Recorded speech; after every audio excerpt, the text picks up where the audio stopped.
Welcome back into our RPG game, and since a lot of you want me to put weapons in this game, we're gonna do just that. So to do that, we are going to go back into Mix Ammo. We're gonna make sure that the character in here is the exact same as the character in your game.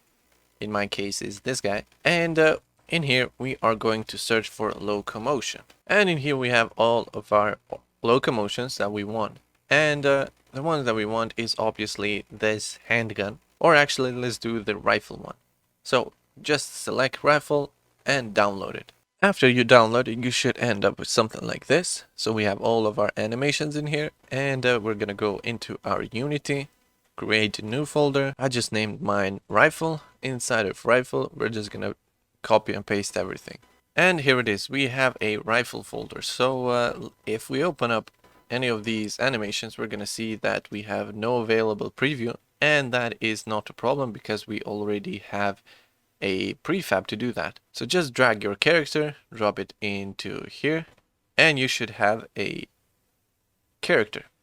Okay, so that is all nice and well. We're gonna put this to the side for now, and we're gonna go back into our animator. So now, as we can see in here, we have way too many things going on in here. Okay, so now how do we go from movement over to sword blend if we try to use a sword?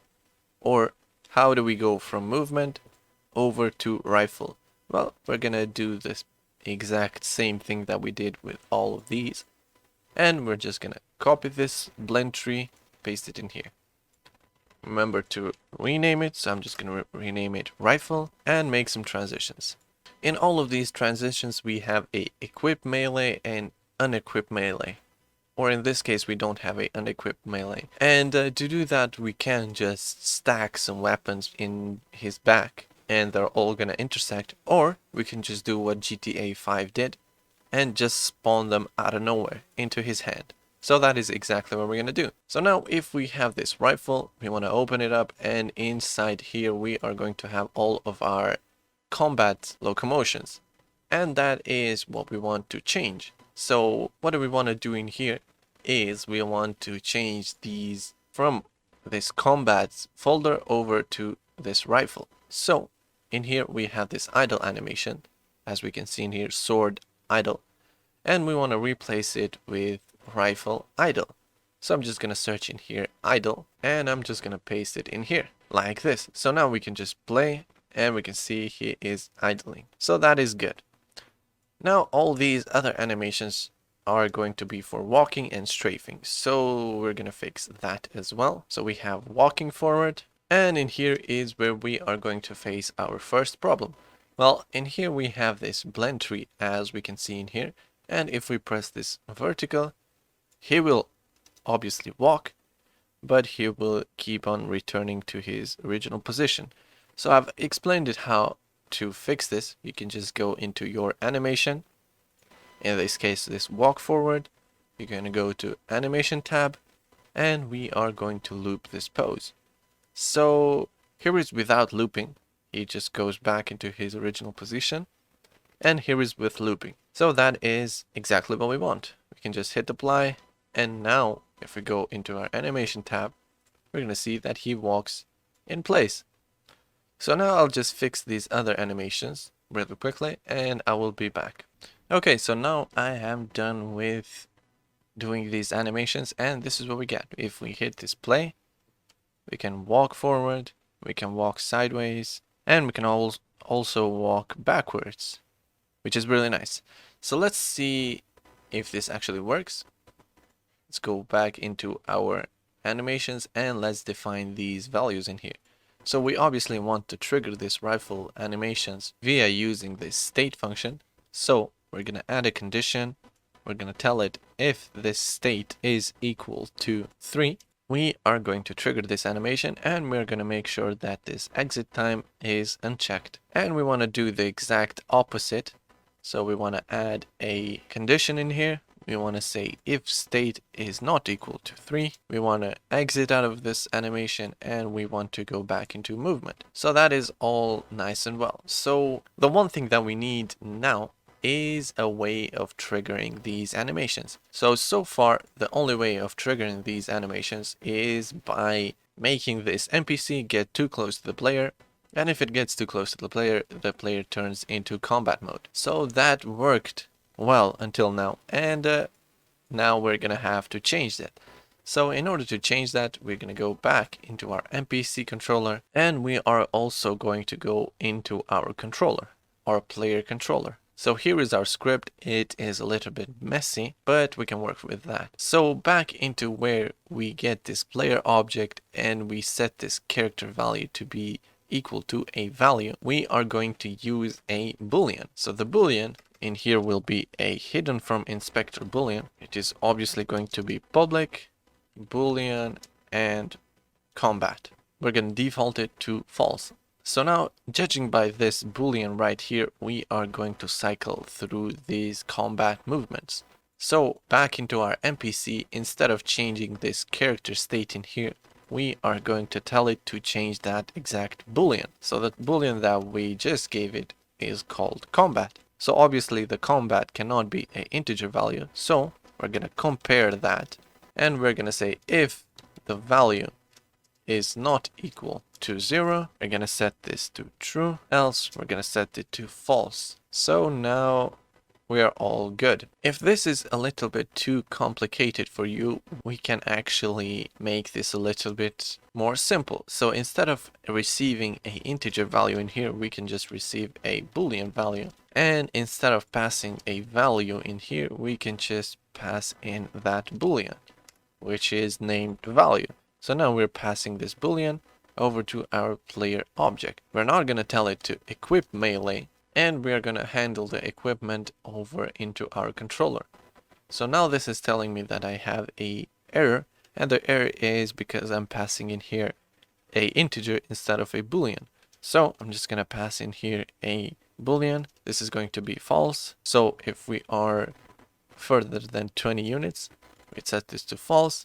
If we're closer, we set this to true. So now we're done with our NPC. The only problem that we have in here is now this character state for the NPC. So this is basically the same function that we have in our controller, and we are going to have to fix that as well. We're gonna have to be forced to use that formula that I just did in here, and in here I'm just gonna say if value, then we're gonna set it to 1, else we're going to set it to 0. So now if this returns a true function, the character state will be equal to 1.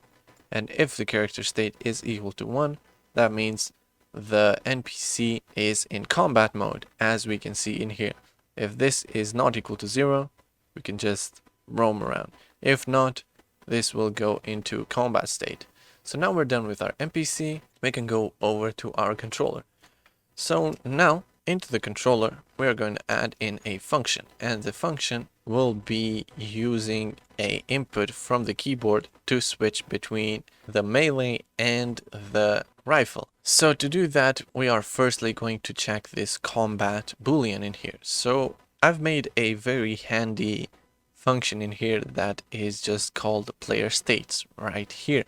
And in here, we just compare these states. So now instead of comparing these states, I'm just going to compare that boolean up there. So I'm just going to say combat is equal to true, and we are not taking damage. So in here is where we handle our combat. So now what I want to do is a method that cycles between these states, and the state is defined up here at the character value. I'll just comment this out, character states. So now judging by these states, I will be able to do some combat movement. And I'm just gonna add in a very, very simple cycling mechanism, and I'll ask if I am receiving a input. So to do that, I'm just gonna say if input.get key down, and for the key code, I'll just do something like R for now. And if we do that, in here is where we cycle. So into here, every time we press this R button, I want to ask if character state is bigger than 0. That means the character state is at 1 or 2 or 3 or greater. Then I want to increase the character state. So character state plus plus. I also want to check if the character state is not exceeding 3. So if we remember over into our animator, we are only using 3 types of combat. So in here we ask if this character state is below 3, that means it's 2. We can begin and increase this character state. We're gonna add a else function, and if any of these returns a false, we're gonna reset this character state into 1. So that is all nice and well. If we save all of this and go back into our game, we should have something to work with. The only problem in here is that now we don't have a function to go back from combat over to movement. So let's set this up. Let's say in here, if the state is not equal to 1, we can go back into this movement.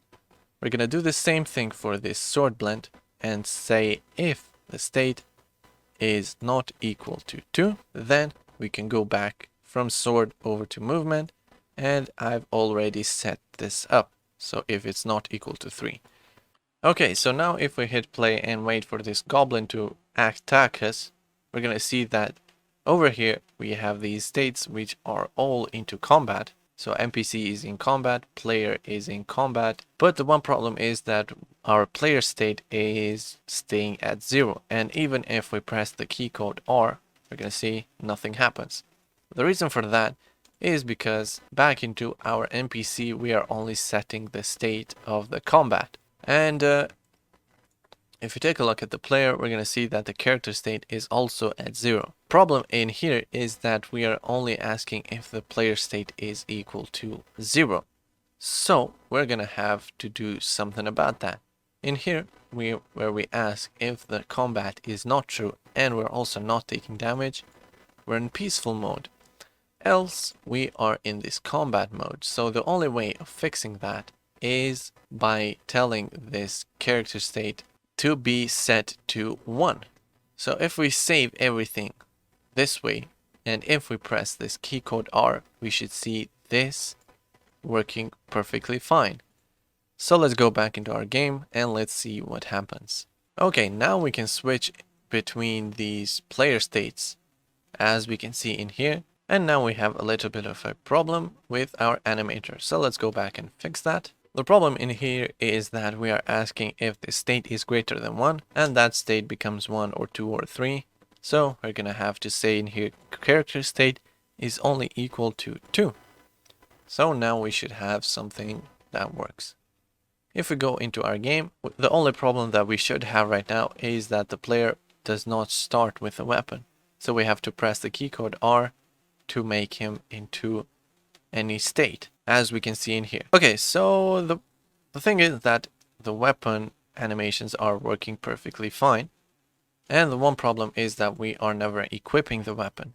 So back where we cycle these states right here, we are going to build a function that equips weapons. So lucky for us, I have already defined a equip melee function right here. And that is asking these states. So that is perfectly what we want. And all we have to do in here is just include equip melee in here. And we're going to duplicate it for this other function in here. And now we should have everything working perfectly fine. So let's hit play and let's see what happens. Okay, so now we are equipping our sword. We're equipping our sword again. And now we're equipping the sword, but in a different style. So we could just go and add in a weapon. And we could just go and build some shooting animations, but that would be way too much for one video. So thank you for watching, and I'll see you in the next videos.